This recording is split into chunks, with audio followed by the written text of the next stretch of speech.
ನಮಸ್ಕಾರ ಎಲ್ಲರಿಗೂ ನಮ್ಮ ಶಶಿ ಮನೆ ಊಟ ಚಾನೆಲ್ಗೆ ಸ್ವಾಗತ. ಈಗ ನಾವು ಮಸಾಲ ರೊಟ್ಟಿನ ಮಾಡೋದು ಹೇಗೆ ಅಂತ ನೋಡೋಣ. ಇದನ್ನು ಜೋಳದ ಹಿಟ್ಟಿನಿಂದ ಮಾಡ್ತಾ ಇದ್ದೀನಿ. ಉತ್ತರ ಕರ್ನಾಟಕದಲ್ಲಿ ತುಂಬಾ ಮಾಡ್ತಿರ್ತಾರೆ, ಹಾಗಾಗಿ ಇದನ್ನು ಹೇಳ್ಕೊಡ್ತಾ ಇದ್ದೀನಿ. ಇದಕ್ಕೆ 2 ಕಪ್ ಜೋಳದ ಹಿಟ್ಟನ್ನು ಹಾಕಬೇಕು. ಈ ಥರ ಜೋಳದ ಹಿಟ್ಟನ್ನು ಜರಡಿ ಮಾಡ್ಕೋಬೇಕು.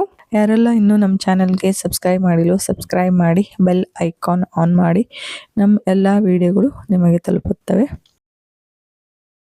ಆಮೇಲೆ ಹಿಟ್ಟನ್ನು ಹಿಡಿದು ಇದಕ್ಕೆ ಅರ್ಧ ಸ್ಪೂನ್ ಖಾರ ಪುಡಿನ ಹಾಕ್ತಾ ಇದ್ದೀನಿ. ನಿಮಗೆ ಜಾಸ್ತಿ ಖಾರ ಬೇಕಂದ್ರೆ ಹಾಕ್ಬೋದು. ಆಮೇಲೆ ಸ್ವಲ್ಪ ಅರಿಶಿಣ, ಆಮೇಲೆ ಅರ್ಧ ಸ್ಪೂನ್ ಉಪ್ಪು, ಆಮೇಲೆ 1/4 ಚಮಚ ಜೀರಿಗೆ ಪುಡಿ, 1 ಚಿಟಿಕೆಯಷ್ಟು ಮೆಣಸಿನ ಪುಡಿ, ಆಮೇಲೆ 2 ಸ್ಪೂನ್ ಬಿಳಿ ಎಳ್ಳು ಅಥವಾ ಕರಿ ಎಳ್ಳು ಯಾವುದಾದ್ರೂ ಹಾಕ್ಬೋದು.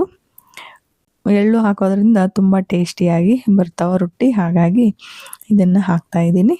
ಹಾಕಿ ಇದನ್ನು ಫಸ್ಟಲ್ಲೇ ಸ್ವಲ್ಪ ಎಲ್ಲನೂ ಕಲಿಸ್ಬೇಕು. ಆಮೇಲೆ ಇದಕ್ಕೆ ಬಿಸಿ ನೀರನ್ನು ಹಾಕಬೇಕು.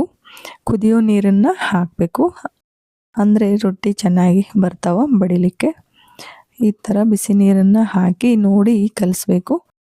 ಒಂದೇ ಸಲ ಎಲ್ಲ ನೀರು ಹಾಕಬಾರ್ದು, ಎಷ್ಟು ಬೇಕಷ್ಟು ನೋಡಿ ಹಾಕಿ ಹಿಟ್ಟನ್ನು ನಾದಬೇಕು. ಈ ಥರ ಬಿಸಿ ಇರುತ್ತೆ, ಹಾಗಾಗಿ ಫಸ್ಟಲ್ಲೇ ಸ್ಪೂನ್ಲೇ ಕಲಸಿ ಆಮೇಲೆ ಕೈಲೇ ನೋಡಿ ಕಲಿಸ್ಬೇಕು. ಆಮೇಲೆ ಇದಕ್ಕೆ ತಣ್ಣೀರನ್ನು ಹಾಕಿ ನಾದ್ಕೋಬೋದು. ಈ ಅದಕ್ಕೆ ಬರೋ ತನಕ ನಾದ್ಕೋಬೇಕು. ಆಮೇಲೆ ಬಂಡೆ ಮೇಲೆ ಈ ಥರ ನಾದ್ಕೋಬೇಕು. ಹಿಟ್ಟನ್ನು ಎಷ್ಟು ಚೆನ್ನಾಗಿ ನಾದ್ಕೊತೀವೋ ಅಷ್ಟು ಚೆನ್ನಾಗಿ ಜಿಗಿ ಬರುತ್ತೆ. ಆಮೇಲೆ ರೊಟ್ಟಿನೂ ತುಂಬ ಚೆನ್ನಾಗಿ ಬರ್ತಾವೆ. ಆಮೇಲೆ ಇದನ್ನು ಸ್ವಲ್ಪ ತಗೊಂಡು ಆಮೇಲೆ ಈಗ ರೊಟ್ಟಿ ಮಾಡ್ಕೋಬೇಕು. ನೋಡಿ, ಈ ಥರ ಫಸ್ಟಲ್ಲೇ ಹಿಟ್ಟನ್ನು ಹಾಕಿದರೆ ಹಸಿ ಹಿಟ್ಟು ಅಂಟಲ್ಲ ಆ ಬಂಡೆಗೆ, ಹಂಗಾಗಿ ಒಣ ಹಿಟ್ಟನ್ನು ಫಸ್ಟ್ ಹಾಕಿ ಆಮೇಲೆ ಈ ಥರ ತಿರುಗಿಸ್ತಾ ರೊಟ್ಟಿನ ಮಾಡಬೇಕು. ರೊಟ್ಟಿ ಜಿಗಿ ಹಾಕೋದ್ರಿಂದ ರೊಟ್ಟಿ ಅರಿಯಲ್ಲ, ತುಂಬ ಚೆನ್ನಾಗಿ ಬರ್ತಾವೆ. ಫಸ್ಟ್ ಟೈಮ್ ಮಾಡೋರ್ಗು ಸಹ ತುಂಬ ಚೆನ್ನಾಗಿ ಬರ್ತಾವೆ ರೊಟ್ಟಿ ಮಾಡೋದಕ್ಕೆ. ನೋಡಿ, ಆಮೇಲೆ ಹಂಚಿನ ಮೇಲೆ ಹಾಕಿ ಈಗ ಇದಕ್ಕೆ ಬಟ್ಟೆಲಿಂದ ನೀರನ್ನು ಹಚ್ಚಬೇಕು. ಕಾಟನ್ ಬಟ್ಟೆ ತಗೊಂಡು ಅದನ್ನು ನೀರಲ್ಲಿ ಅದ್ದಿ ಈ ಥರ ನೀರನ್ನು ಹಚ್ಚಬೇಕು. ಸೇಮ್ ರೊಟ್ಟಿ ಮಾಡಿದ ಥರನೇ ಇದನ್ನು ಮಾಡೋದು.